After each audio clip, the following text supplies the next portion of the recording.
Breaking the Silence is a podcast that dives into the intricate and often challenging topics of grief and loss within relationships. Through insightful discussions, the podcast aims to explore how pain can be transformed into purpose, leading to healing and growth. By addressing themes such as inner child work and the journey towards feeling alive once more, this podcast offers a beacon of hope for those navigating difficult emotions. Ultimately, Breaking the Silence aims to guide listeners towards moving forward and embracing all the blessings that life has in store as they embark on a journey of self-discovery and spiritual fulfillment. I'm your guide through this journey, Renee Wallace, and I invite you to join me as we break the silence surrounding grief and loss, transforming pain into purpose and finding hope in the healing power of storytelling. Hello, my beautiful friends. I'm so excited to have you here with me today. I actually have a guest on with me today, and I'm excited for you to hear just a little bit about her story and her journey. Her name is Mary Sprenger, and we met actually through coaching and just instantly had a connection and hit it off, and our stories, just sharing our stories with each other, just I could resonate with so much of what she shares and what she's been through. And I hope that it resonates with you as well and speaks to your heart. She is actually a nurse. She's been a nurse for 9 years, and a significant part of that has actually even been as an Army Reserves nurse. She has her own podcast, which is called Healing While She Rises. She is also a life coach and encourages others towards healing and taking ownership of their lives and breaking free from the cycles that can hold us back. She has also experienced infertility. She's an advocate for that and is very open in her journey to parenthood and what that looks like for her.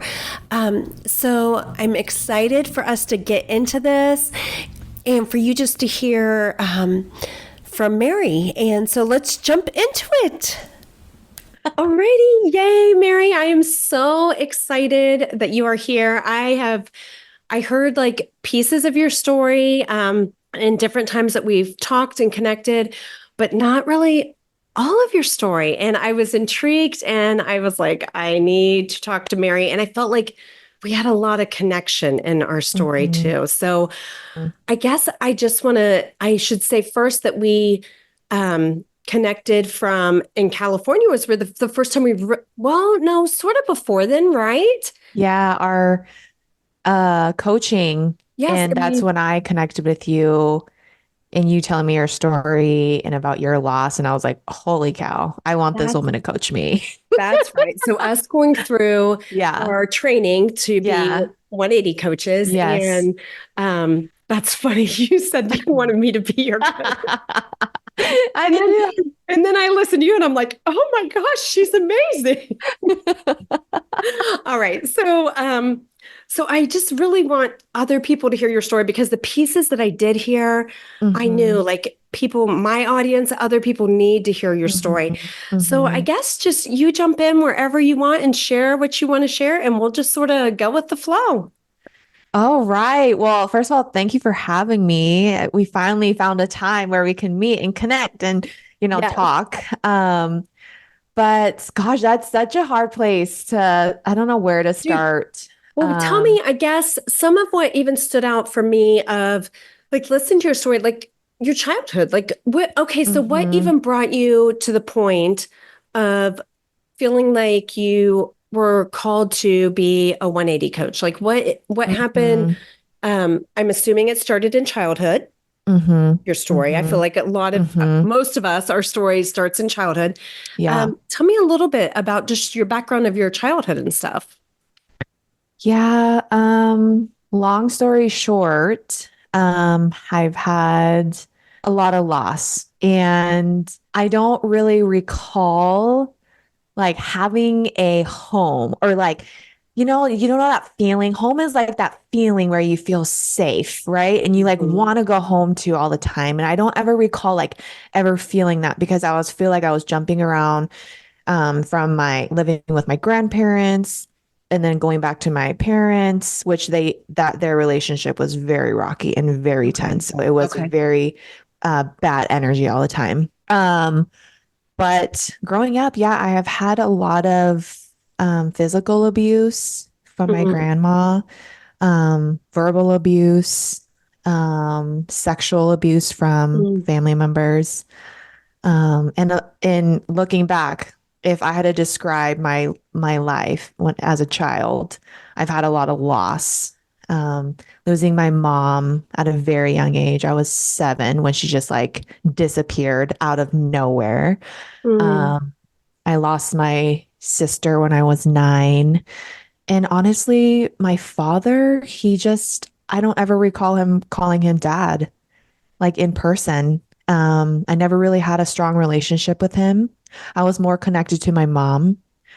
And so, in looking back at it now, I think he was just really depressed Mm. um, after all the loss that he's had, right? And then Right. his wife left. And And not so, once knowing my mom, yeah, not knowing how to deal with that, right? yeah. Looking back at it now, it's like I was so hard on him. And I would be like, Mm. oh, couldn't take care of me. Why would you have kids? Like all of these things. Right. And looking back, I'm like, oh my God, he was depressed, Mm. didn't know how to cope with it. And so once mom left, I actually lived full time with my grandma and grandpa. Okay. Yeah, and the abuse, the physical, the verbal abuse was coming from my grandmother because she hated my mom and I look a lot like my mom. So that's something that I really had to work through and I'm still working through like my image um and the way that I look and my telling myself that I'm beautiful and all of those things because my grandma was just so evil. Um and then once my sister died, I moved in with my aunt and uncle. They never had kids, so they took me in as their own. Yeah. And Wow. my dad was still around. He lived in Seattle and we moved about 4 hours away with my aunt and uncle, and we would go visit my family in Seattle all the time. And sometimes I would go say hi to him. Sometimes I wouldn't. Wouldn't really conversate with him. It was just a weird dynamic. But he also died right when I started nursing school and when I hit 22. Um, just passed away suddenly. And it really hit me. It was like, wow, I'm really here by myself. And I always had this fear now that, since I married my husband and it was in a relationship with him, I've always had this fear like, he's going to die too. Like people always leave. Mm. Yeah. Hmm. And so, See, yeah. all this just resonates so much with me Yeah. of Mhm. that. And I think that's why it's so important that we have to, or not that we have to, but that we get to share our stories, that it's important to share Mhm. them. Because when we do, then we realize so many other people have very similar stories. Oh my gosh. Yeah. And I remember I said this actually in my first episode. Um, like as I was growing up, thinking I was the only one. I was raised by my Hmm. grandparents, and Yeah. so much of what you're saying, just the loss, even at such a young age. My mom, um, to be honest, basically left me at birth. I mean, she lived in the house with Hmm. my parents for a while. I don't really know. I know she definitely was out of the home by the time I was like 5 years old because my sister and I are 5 or 6 years apart. And so she was married and had Hmm. my youngest sister and raised her, but left Yeah. myself and my older sister with my grandparents and, never came back for us. Um, And so the abandonment right from the start, Mm-hmm. right? Mm-hmm. And Mm-hmm. all the things you're saying of then my grandma, which I knew her as my mom because that's all I knew Yeah. my whole life, was Yeah. just so angry at my birth Mm-hmm. mom that she Mm-hmm. was now having to raise two more kids and really sort of didn't get a choice in the matter. Like my dad told her, like, we are raising them, like this is what we're Yeah. doing. Yeah. And she didn't get a choice in the matter. And she was just very angry. And so there's just was that really weird dynamic, which is funny Yep. that you talk about the Yeah. dynamic of like Yeah. these people that are supposed to love you and protect you are also the people you fear and Yes. you don't feel safe with. Yes. There was Yes. definitely, it was chaotic, dysfunctional, inconsistent, Yes. like all the things of like, Yes. who is here for me? Like who is my Mm-hmm. safe person, Right. And Mm-hmm. a lot of fear, I think, um, shows up from that, and that who do I trust? All that. Absolutely. Absolutely. And it's so weird. Being in that environment, it's like unsafe, right? Because you're feeling the tension, you're feeling the weird energy. And I remember being young, not really knowing what's going on, but that became my norm, Mm, even into adulthood. right? Yeah. And that's what's mind blowing. And that I remember, even into adulthood, I created chaos in my life because that was my normal and that's Because what was safe. yes, it felt normal, right? Even Yeah. though it's not necessarily what we want, we would never say, No. "Oh, please, I want chaos."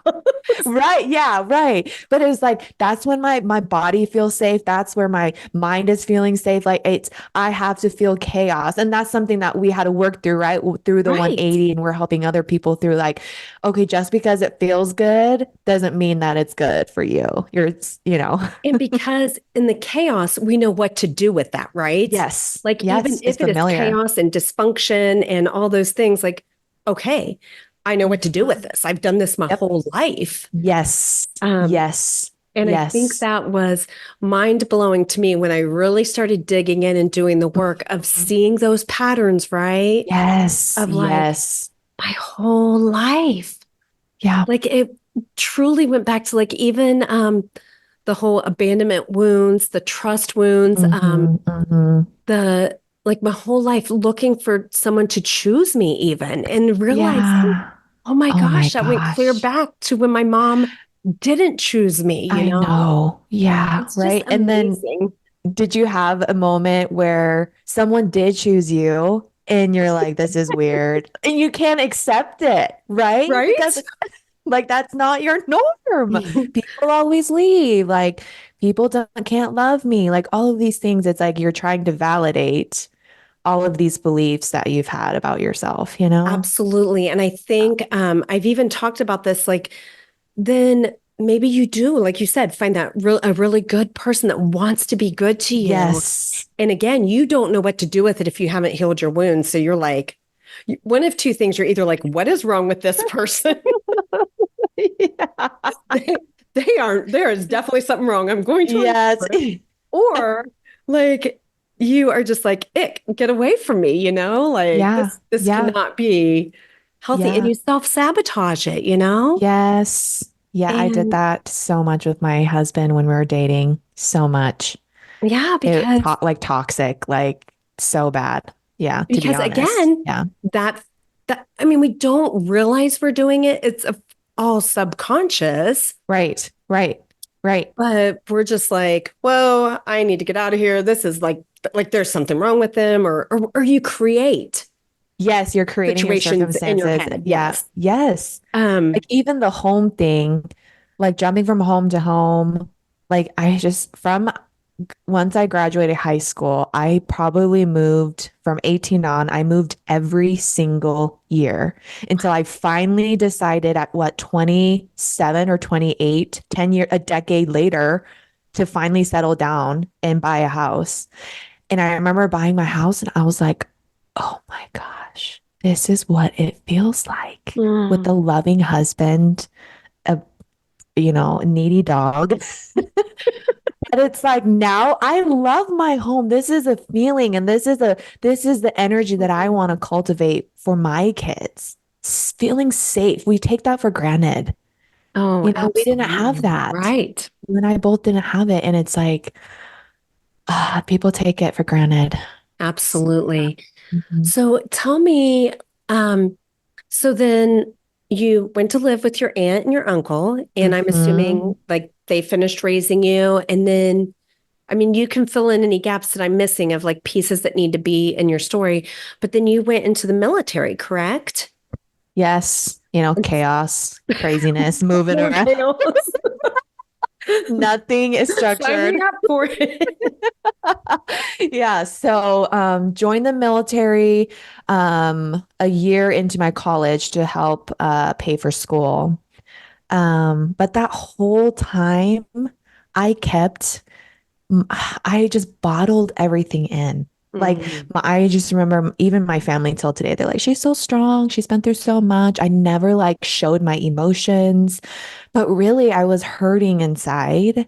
I right. felt, yeah, so abandoned. I felt unloved. I Mm, felt, so I'm just so mean to myself, right? Because of the abuse. right. And so, joined the military, but yeah, I kept everything to myself, even the sexual trauma Mm, that came out way later.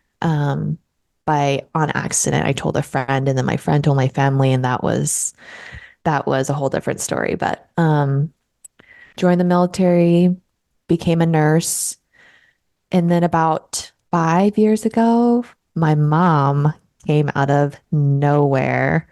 Like she disappeared when I was 7, and then she just randomly appeared into my life when I was 28. So two mm. decades later, she just Wow. came to America from Korea. Because my some of my family still lived in the same place. And Mhm. so she went back to that Seattle area looking for me. And I was in military training.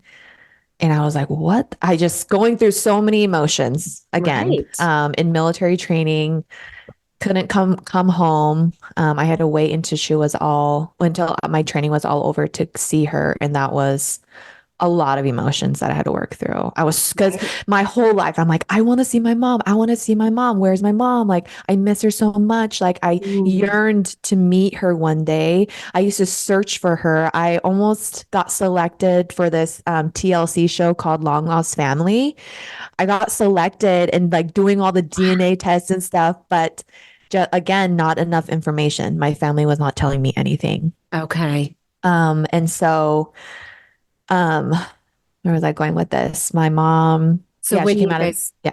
when you reconnected then, how was that? Oh, I was so nervous. I was definitely hijacked, I feel like, for 48 hours before meeting her. I couldn't like think straight. I missed my flight coming back home from military training. That's how, yeah, I was Oh, like not wow. thinking straight. Right.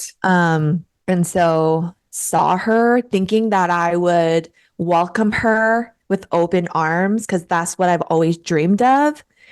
And this big goal of mine to see her one day again and just like have a relationship with her. I instantly saw her and was pissed. I was so angry. And I was like, don't touch me. And I don't want anything to do with you. Honestly, her like what she told me was not good enough.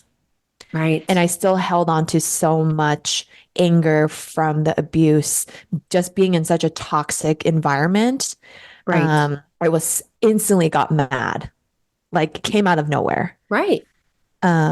So yeah, yeah. Do you feel like so now with us learning about radical forgiveness, Hmm. this makes me think of it because so many times with my birth mom, I would Hmm. say, well, first of all, I was such an angry teenager and Hmm. it just played out all the anger of like that this was the situation, my life, like my birth mom, just all of it, just very angry at all of it. Yeah. And but then as I got older, I said I forgave her until something else triggered it, Hmm. and all the anger was there again of like, Hmm. she did this, this was Yeah. her choice. She chose to Yeah. never come back. She chose to never raise us. Yeah. And that makes me think of, excuse me, where we in coaching teach or talk about ordinary Yes. forgiveness. And that was Yes. totally what I was doing, ordinary Yes. forgiveness. Yes. And then I realized the moment that I had radical forgiveness was when I could look and say, everything that happened was Mm-hmm. for me. It Mm-hmm. really was. Mm-hmm. If those things wouldn't have played out the way they did in my life, I wouldn't have the story I have. I would have probably never chosen to become a foster parent and adopt Yeah. kids because I Mm-hmm. knew what it felt like to feel Yes. abandoned. And I wanted Yes. to be that safe Absolutely. place that we Yes. never had for other people. Yes. Yes. So Yes. when you see it, like even I just started realizing, like, when you zoom out and see the whole tapestry of what God is orchestrating, we see like right in front of us, and like, why is this happening to me? Why is this my story? Yeah. Whatever, in all the Yes. different ways, your child Yes. passing, whatever. Mm-hmm. um and when you zoom out, you're like, there is a bigger picture to it all, and there's a Mm-hmm. plan. And so Mm-hmm. it's pretty neat then when you can get to the point of radical forgiveness and just saying, there's really nothing to forgive because this was meant to be my Right. story, Right. And you know? yeah, it creates a neutrality, right? There's no emotions or anger, any of that comes. It's just like, oh, it is okay. Yeah, that happened. And I'm here now because of it. And did Yeah. you find that like interesting to try and wrap your mind around that, like going from that like ordinary forgiveness? And I don't know, maybe until you did a 180, maybe you hadn't even forgiven yet. I don't know. Yeah. So with my mother is I'm still working through it. Okay. But I was in a spot before the 180 and actually during the 180 program where I was in ordinary forgiveness, thinking that I was in radical. I was Right. like, oh, I'm like, it's fine. Like, whatever. I'm good. I don't need a relationship with her. I used to say that, but now I'm really, I'm praying to God about that, helping me forgive, not just in that Mm, area, but other areas in my life too. Um, and I can tell that I haven't completely forgiven is like I look at my dog, I look at my nieces and nephews, and they're about the same age where my mom left. mm, And it like angers me a little bit. So I'm still right. going through the grieving of what my life should have been, what my Right. parents should have been, what my mom should have been. It's like all of these ideas of should have beens that I'm trying Right. to grieve through. And yeah. And like even yesterday, I was like, oh my gosh. And this is when I knew I'm not in radical forgiveness with my mom. I Right. was looking at my dog and I'm like, I just love her so much. Like, I just can't imagine life without her. Like, I would die for her and I would never leave her. I was like, if you and I ever divorce, we're not, but I was like, if you and I ever divorce, I'm taking her. I would literally kill for her. And like, it doesn't make sense when I feel this inside that my mother would, leave. And so I was like, Right. yep, I'm not in radical forgiveness there. And well, and two, also don't know that it will ever make sense to us. In the Right. sense of like, because, and I say this, everything I say is never to hurt anybody else, of course, it's Yeah. just our Yeah. stories, right? Yes. Um, Yes. but we aren't the same as them in the sense that we couldn't ever imagine doing something like that, you Yes. know? Yes. Um, so I don't know that it ever will make sense to us. I will say what I have learned, just in doing so much, like learning about attachment styles and Yeah. all that, which I'm like totally obsessed with, and it has opened my eyes up to so much, is that then I can look at other people and just see that they have wounds too, and wounds that Mm-hmm. were never healed. Yes. And like I can look and see that. I can see that with my grandparents and have such a place of compassion now for them, and Yes. knowing, even though it was very unhealthy and Hmm. dysfunctional and all the things I said, that they loved me to the best of their ability. Yes. And Yes.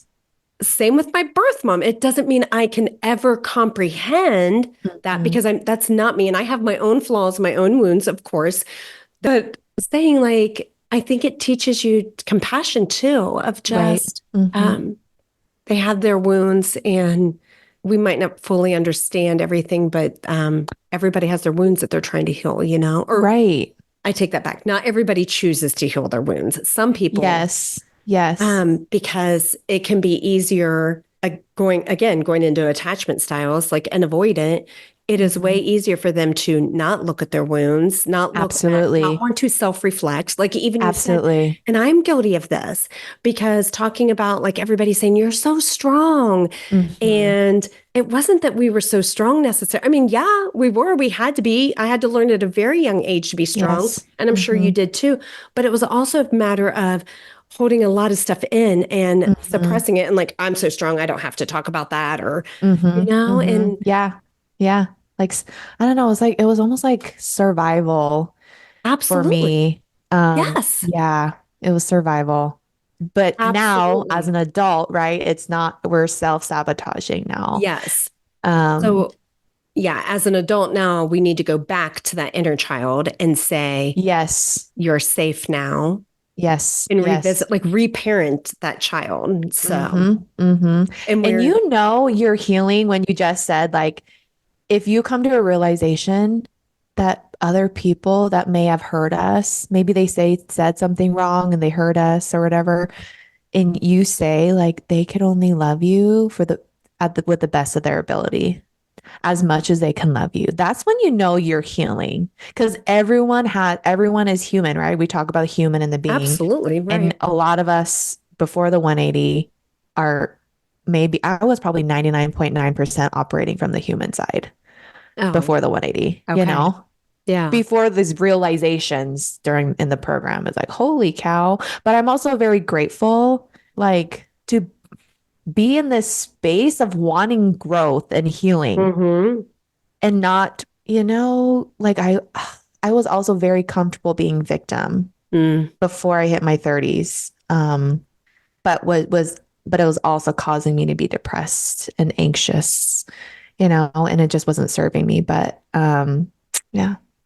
Um, that is interesting because, well, first I want to go back a minute if you're comfortable with it and Yeah. talk a little bit about the sexual trauma and just that coming out accidentally Mm-hmm. and how that was for you in like the healing process of that, or even just it coming out. Like, was there the relief of like, oh my goodness, at least finally I'm not carrying this secret all on my own? Because you carried that for many years, right? Mm-hmm. Mm-hmm. Mm-hmm. Like, I'm just curious if you finally felt like that, like at least that heavy load was off of you, or if that didn't necessarily feel that way. It actually felt, you would think that it would feel like the heavy load is off, but, again, taking ownership of certain circumstances and how I was relating to myself when that came out, Mm-hmm. that I'm unlovable.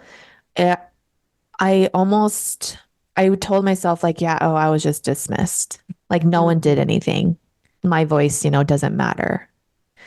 And so it almost validated all of those things in that situation. So it was like almost hurt. I was hurt a little bit more and didn't feel like the burden was off. Um, So to clarify, you feel like they dismissed you when it came out. hmm hmm. Oh, And I come from a background where we don't talk about feelings. right, We don't talk about how's your day? Like, we don't talk about any of that. right. And so, and I don't know, still don't know till today how they felt. And I have a very close relationship with my aunt and uncle. Now we can talk about deep things, but we've never gone to that topic before. Okay. Um, and I know and I can feel that they love me so much, like, and I'm like their daughter. But yeah, in that moment, I felt dismissed. Hmm. And yeah, validated, oh, I'm unlovable, right? No one fights me. No one fights for me. Like people always leave. This would happen to me, all of those things were going through my mind. Hmm. When I sit and listen to you, I think that is why there's such a connection with us. Because I even remember when we were sitting and talking in the airport, Yeah. and you were talking about that then, about like your feeling, your parents or your family didn't really talk about feelings and all that. And I was like, oh Yeah. my gosh, same, like my whole life, right? Like, Yeah. so now, like all this of me doing the work, and you too, I'm sure, like going in Yes. and doing this work and like Oh my learning, gosh. relearning, Yeah. because of course it was God already gave it to us, but Yeah. nobody taught us how to do it. So Yes. like relearning these skills, um, is interesting, like because No, it's so not my whole life. no. And that's when you know we've done so much healing. Yes. So much healing. And I struggled. I mean, I still struggle. I'm not perfect. Communicating my feelings. And that Hmm. bled into my relationships, my marriage. Absolutely. I'm like, oh, I, I'm fine. Leave me alone. I'm good. Just yes, leave me alone. That's something that I really need to work on is grieving my childhood. yes. So I had this experience like 3 years ago where my husband and his friend were talking about their childhood and they asked me, "Oh, what was your favorite thing to do when you're a kid?" And I just went blank and I got hijacked in that moment. I couldn't Mm, think of anything and and I still talk about that experience with my husband. I was like, all the memories that I have are memories where I felt loved in that moment because I did something, um, or, traumatic experiences. I don't recall just being a kid, talking about growing up really fast. I don't just, I right. wasn't, yeah. And then when because my sister, and my cousin and I were really close. We were together all the time. But my sister was adored. She was able Mhm. to go out and play, and I was inside helping my grandma cook and clean and all of these things. And so those are my memories. And so every time, like someone asks me, "Oh, what was your favorite thing about your childhood?" It's like I freeze. And working through that right now. But that's such a good point that you say that And is, go, yeah. do you feel like you have trouble remembering like memories of your childhood or not so much that? I remember, I think most of the negative things. Mm, Um, and so, I want to go back. I need to go back and tap in more, do the little girl meditation and tap back in and see the more positive side of things. I know that, of course, there are good things that happened. right. And not the good things where I felt good because I did something and I seeked validation, right? Hmm. Because I see that too. I did that as an adult. My schedule was so full. I had to be doing something every hour on the hour. But now this summer, I'm like so proud of myself. I'm taking a social media hiatus, Netflix hiatus. Good I'm for like you. doing puzzles and Oh, reading, I love and it. just being present. Like, Yes. so, and again, finding the things that I love to do. That's been my biggest struggle for me. So, Mm. mm, Yeah, I think like with my childhood, I had a hard time until was a teenager. Like before mhm, that, I feel like I blocked a lot of those memories. I mean, I do definitely mm, have some, obviously. mhm. And most of them, like you said, they're not good memories. They're Yeah, traumatic memories. And yeah, I'm assuming I know that is why my brain is even blocking some of the other things. hmm, Um, and I've slowly started to be able to recall like some good fun things, like yeah, because I knew there was, it's not right, all bad. Of course there was. right. Um, but like my dad hooking up the sled to the tractor and pulling us around the yard in the snow and things Yeah, like that. Like I was like, oh my gosh, I was so shocked when I remembered that. Like, wait, I remember that. Or um, yeah, yeah, so, but saying that, like when I was reading this book and it was talking about, doing the things that you loved as a child, like you saying that, I was like, yeah, what did I love doing as a child? Like, so it yeah, wasn't even necessarily that these were things I loved to do, but more like okay, well, let's find out. Like, let's just pick Mm-hmm. some things and do it. So let's go Mm-hmm. buy some bubbles and I let's go love get it. coloring books. I mean, I guess I did color as a kid. So that was one that I was like, I do remember coloring. So, and that's such a, those things too can be such calming experiences, anyways, for your nervous system. So, Yeah. And coloring. Yeah. Or gosh, I haven't done that in a long time. Something right. I would, that's something that I actually loved to do when I was younger. And so yeah, it's just all so fascinating, all the stuff. So I guess I know I don't want to make this super long. We have like talked away already. I know, it's so We might have to good. do two I episodes. know. This is so good. Yes, I So love good. it. I don't know. Is there anything that you want to share, like for before we wrap it up, at least for this time of like, what? Well, and this might be too deep to go into to wrap it up.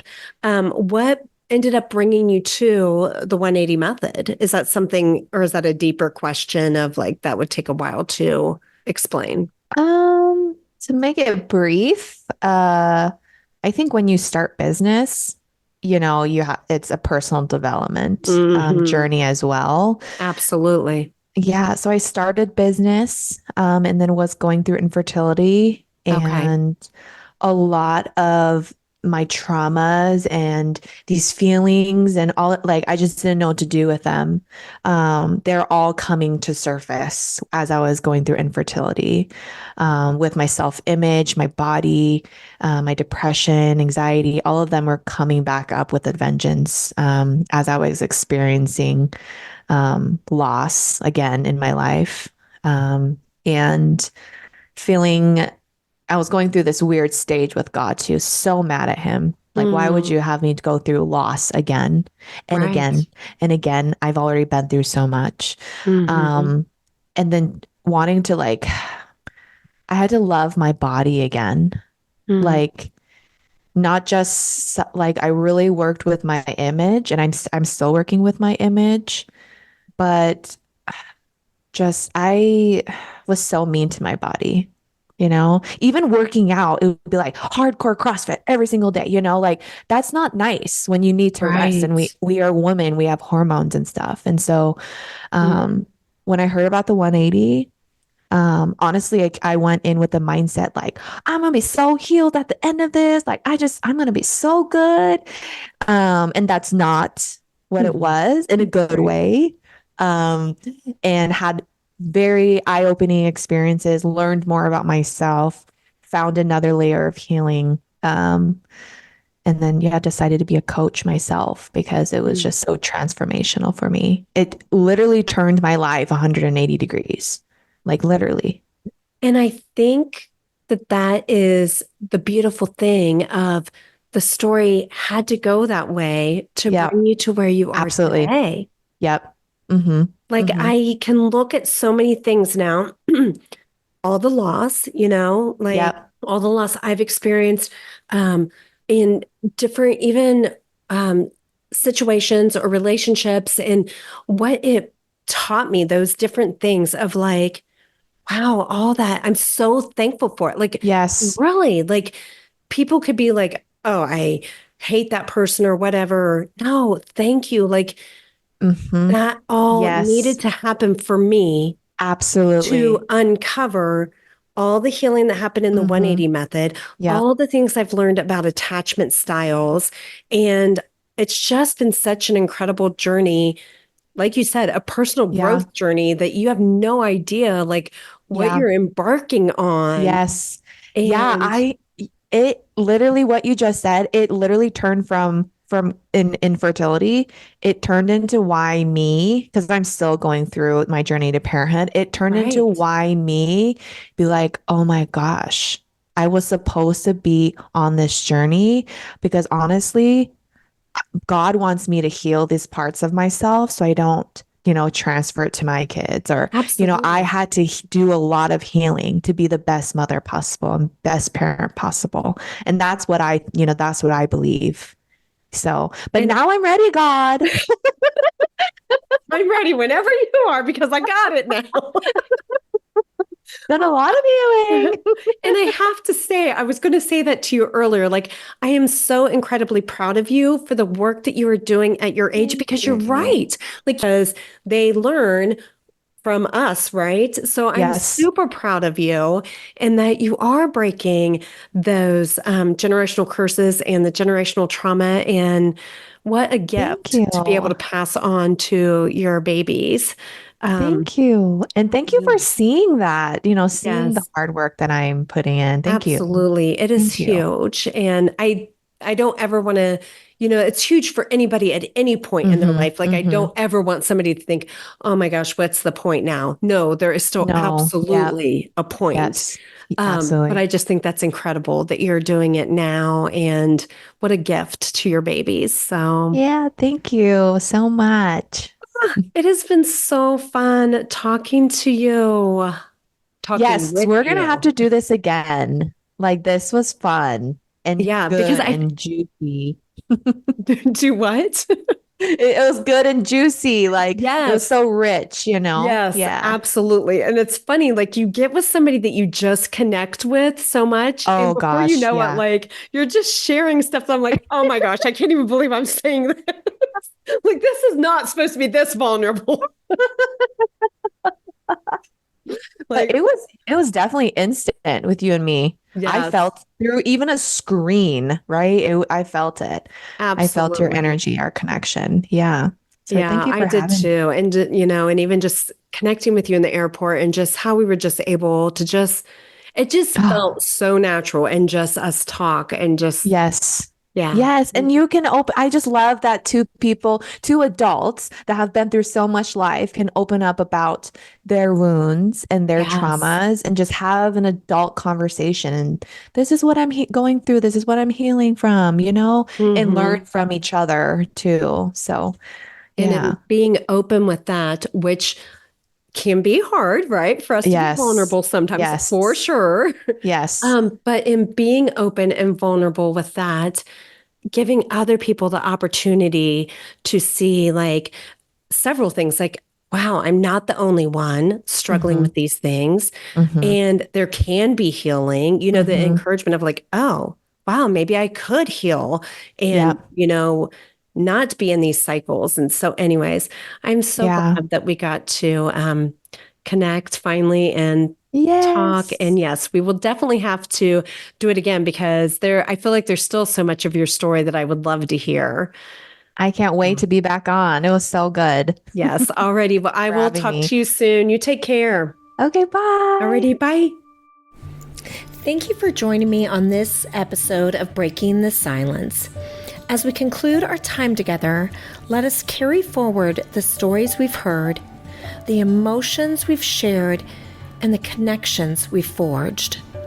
Remember, the journey through grief and loss is not one we walk alone. In the silence, we find solidarity. In our shared experiences, we find strength. And in our vulnerability, we find resilience. If you or someone you know is navigating the complexities of grief, know that there is support available. Reach out, lean on your community, and remember that healing is not linear. It's a journey, and you are not alone. Thank you for listening, thank you for sharing, and thank you for being a part of this community. Until next time, may you find peace in the spaces between the silence. Please be sure to subscribe below and leave us a review. If you'd like to connect further, you can find me on Instagram at Coaching with Renee.